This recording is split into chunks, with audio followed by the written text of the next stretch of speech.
Estamos con el ingeniero ambiental Marcelo Capi, que está con nosotros. Él es subsecretario de Gestión Ambiental de la ciudad de Santa Fe. ¿Cómo te va, Marcelo? Muy bien, bienvenido. Muy bien, muchas gracias. Bueno, ¿es importante para la gestión este día que se hable de reciclaje hoy? Mirá, venimos trabajando desde hace mucho tiempo con la gestión ambiental en la ciudad. Para el intendente José Corral es muy importante trabajar en la sensibilización de la ciudadanía. Venimos trabajando hace mucho en fortalecer todas las estrategias que tienen que ver con valorizar los residuos.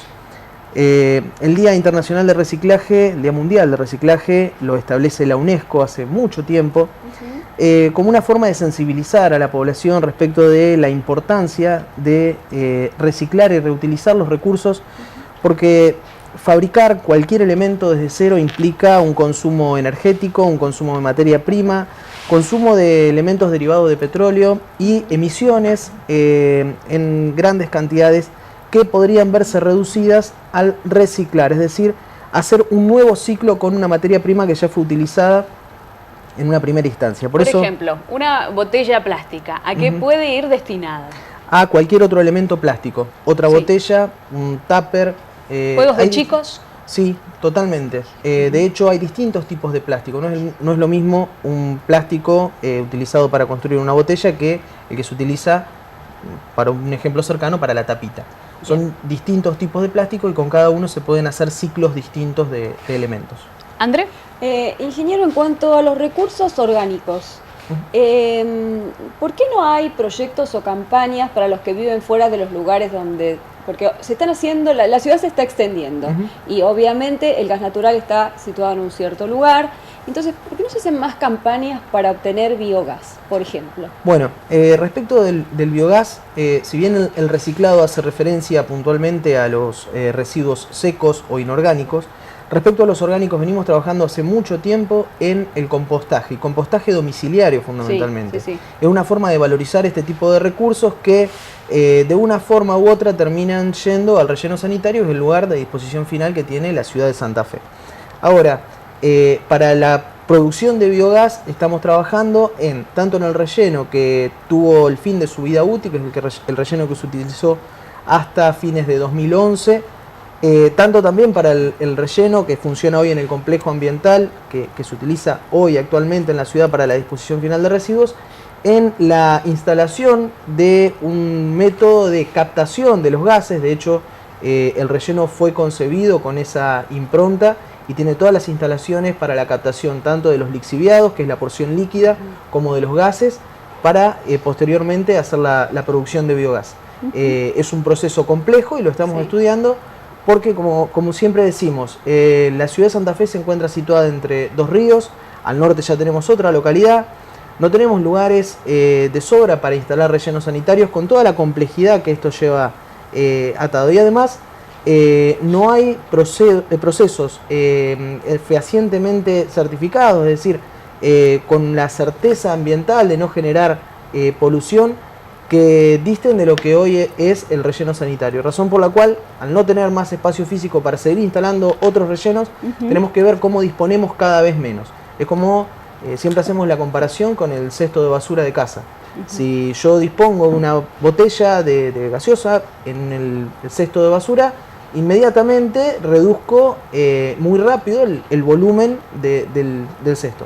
Lo mismo ocurre con el relleno sanitario. Si disponemos materiales voluminosos o materiales inclusive que tienen un potencial de reciclaje alto, estamos disponiendo lo que puede ser materia prima para otro proceso. Y trasladá tu tacho de residuos a cientos de miles que hagan lo mismo. Cual. Eso es la extrapolación que hacemos con el relleno sanitario.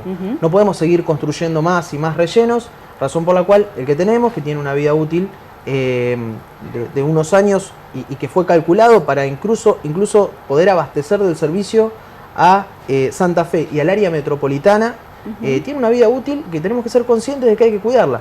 Y eso es una tarea de todos los santafesinos. Sí. Yo creo que la toma de conciencia es fundamental, ¿no? Yo conozco gente que no respeta los días lunes y jueves en sacar los residuos secos. Yo trato de explicarles que es fundamental, porque vos como ingeniero ambiental, ¿cómo ves el futuro? No me voy al planeta, porque más o menos nos perdemos en realidad si hablamos de todo el mundo. Pero acá en Santa Fe, en la provincia, de acuerdo a esta realidad, a este presente, ¿el futuro es complicado desde el punto de vista ambiental? Mirá, en la provincia de Santa Fe, muchas localidades cuentan hoy con basurales a cielo abierto. Sí. Algunas pequeñas localidades incluso siguen quemando residuos. En la ciudad de Santa Fe somos pioneros en ese sentido porque hace muchísimo tiempo que venimos trabajando con rellenos sanitarios que cumplen todas las condiciones ambientales y de seguridad que deben cumplir. Y así, tratando de seguir siendo pioneros, seguimos tratando de estar a la vanguardia, estudiando procesos que nos permitan no solo prolongar la vida útil, sino disponer cada vez menos y, como vos decís, también aprovechar cada vez mejor los recursos. Respecto de la separación y clasificación en origen, es muy importante la participación del vecino. Claro. Nosotros tenemos la planta de clasificación de residuos que funciona en el complejo ambiental, donde la calidad de la materia prima que llega depende exclusivamente de cómo separa el vecino. Si el vecino no clasifica bien, la materia prima que llega son residuos. Y aquí hay dos cuestiones. Primero, la planta fue diseñada para clasificar materiales reciclables o reutilizables, no para procesar basura. O para limpiar. Claro. Procesar basura implica además un deterioro avanzadísimo de los equipos que funcionan en esta planta. Por lo tanto hay que reparar, o sea, son equipos muy complejos. Y además, la calidad de la materia prima, como en cualquier proceso productivo, determina cuál es la calidad del producto, el producto final. Por lo tanto, si tenemos, en vez de materiales preclasificados en secos y húmedos, tenemos basura, la calidad del producto, que debería ser corrientes de papel, corrientes de cartón, corrientes metálicas, va a ser muy pobre. Entonces podemos tener una planta muy eficiente, un personal que trabaje muy bien, pero si la calidad del producto no es la adecuada, la calidad de la materia prima no es la adecuada, la calidad del producto... Marcelo, ¿hay alguna estadística de cuántos santafesinos respetan los jueves y los lunes y jueves? Mirá, lamentablemente era muy baja, está incrementándose, bueno, y por esto te buen digo, dato. la posición del intendente José Corral es muy fuerte al respecto, y sobre todo en materia de sensibilización ambiental. Estamos con muchas campañas en vía pública. Hoy, en conmemoración del Día del Reciclaje, estuvimos en un sector de mucha presencia de vecinos, en la peatonal puntualmente, y el día martes 22 vamos a estar en la Plaza 9 de Julio haciendo una actividad con una escuela, con la vecinal Alvear, en donde vamos además a hacer una actividad de ecocanje que empieza a tener cada vez más presencia en la ciudad, en donde aquellas personas, vecinos del barrio o de la ciudad que quieran acercarse van a poder llevar sus materiales secos, es decir, residuos reciclables, para poder, en modo de ver un poco de un símbolo, ¿no es cierto? Es decir, recibir una bolsa reutilizable, un plantín. La idea es que tenga el símbolo de poder separar. Y esto se va a instalar cada vez más fuerte en la ciudad los días lunes y jueves. Por eso te decía, los números no nos ayudaban, pero la verdad que con esta impronta fuerte de sensibilización estamos alcanzando cada vez mejores cifras. Sobre eso te iba a preguntar, Marcelo. Recién decía las escuelas. Los más chicos indudablemente asimilan mejor la información que nosotros y son más conscientes. ¿Hay algún proyecto como para inculcar el reciclaje dentro de lo que es la educación inicial? Esto que te comentaba de la sensibilización llega no solamente a los vecinos en lugares de masiva afluencia de público, sino también en las escuelas, instituciones educativas formales, no formales, vecinales. Estamos llegando a todos esos espacios con todo lo que tiene que ver con el reciclaje, con la clasificación de secos en húmedo, compostaje domiciliario. La preservación de la energía es muy importante también en este sentido. La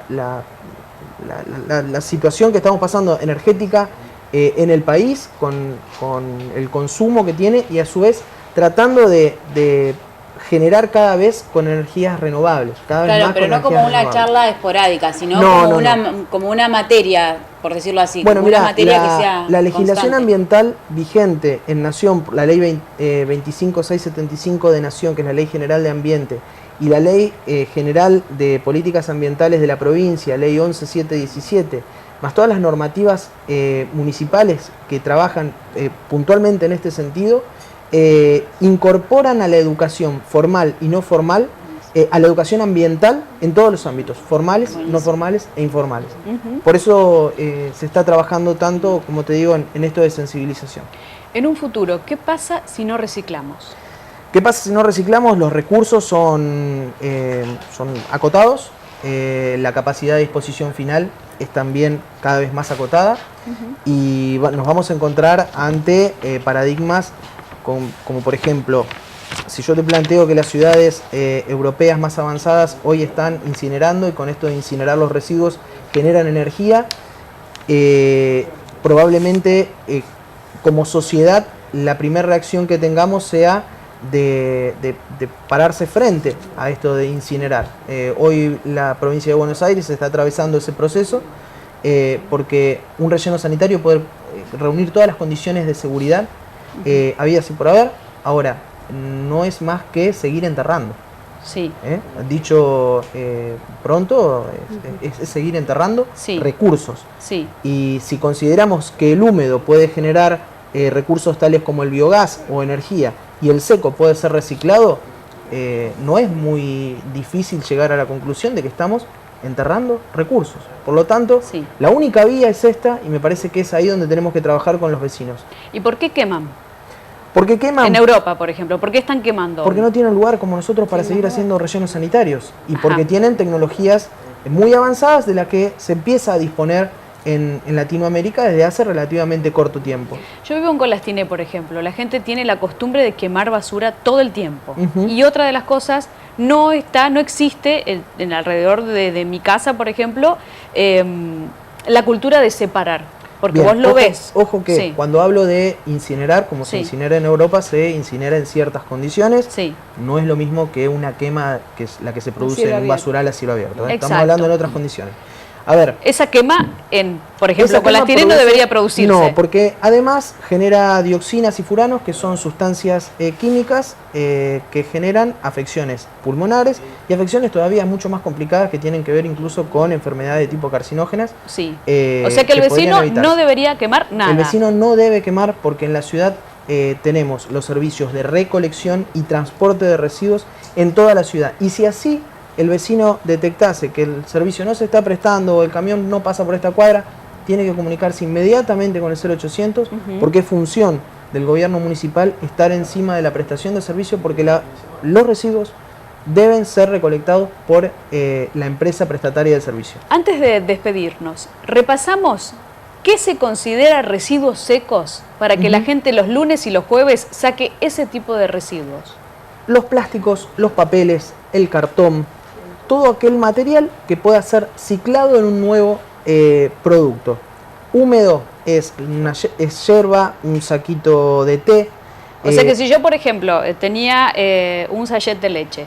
El sachet de leche se puede lavar, se seca y se pone en el residuo, en los secos. ¿Por qué digo que se lave y se seque? Cualquier cosa que humedezca al resto de los residuos le está quitando calidad para el producto final, que es lo que digo de la clasificación. Exacto. Ha pasado, no de cortito, ha pasado que sacamos los lunes residuos secos, llueve y se moja todo. Y en ese caso no solamente eso. Si vos separás, tu vecino separa. Ahora, si el otro vecino no separa y ese día sacó húmedo, los camiones son compactadores. Es decir, van a compactar y arruinan el resto de la carga. Por eso es importante que todos participemos. Y en el caso de la hojalata, los vidrios y los electrodomésticos o qué sé yo, la goma de un auto que quedó en casa, tipo... Eso debe retirarse. A ver, cuando hablamos de residuos de electrodomésticos pequeños, hojalata y vidrio, el vidrio es muy importante poder disponerlo en una cajita, dentro de lo posible, tratando de resguardar también la salud del recolector.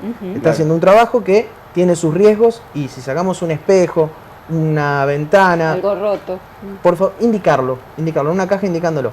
Ahora, los electrodomésticos ya más grandes, muebles en desuso, pueden ser retirados los días que corresponda al retiro de los residuos voluminosos, que se hace 3 veces por semana, de calle Derqui al sur, en la ciudad se hace los lunes, miércoles y viernes, de calle Derqui, al norte se hace martes, jueves y sábado. Bien, gracias por toda la información y por detener un poquito tu trabajo para venir a comunicar, que en definitiva es muy importante. Muchísimas gracias. Gracias.